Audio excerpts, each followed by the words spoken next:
શું નામ છે મારા ભાઈ તમારું? પટેલ કમાભાઈ રત્નાભાઈ રોઈટા, બરોબર. સિટી કઈ પડે? રાધનપુર. હવે શું તકલીફ હતી મારા ભાઈ તમને? ગુડાની તકલીફ હતી. બરોબર. કેટલા મહિનાની તકલીફ હતી? 3 મહિનાની. બરોબર. અહીંયા રાધનપુર કેટલી વાર આયા? એક જ વખત. બરોબર. કેટલા ટકા ફેર પડી ગયો? 100%. ઉતાળું બોલો. 100%. આટલો સમય આલ્યો, ખૂબ ધન્યવાદ માનું છું.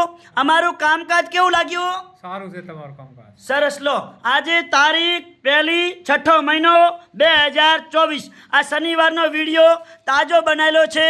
મારું નામ છે અનવરભાઈ વૈધ અંજારવાડા. હું અંજારથી 3 દિવસ આવું છું રાધનપુરમાં વિઝિટ કરવા. તો જ્યારે પણ રાધનપુર તપાસ કરાવવા આવો એટલે ફોન કરીને આવવાનું, ફોન કર્યા વગર આવવાનું નહીં. મારો કોન્ટેક્ટ નંબર છે 9972422871. મારું નામ છે અનવરભાઈ વૈધ અંજારવાડા. નમસ્કાર ભાઈ.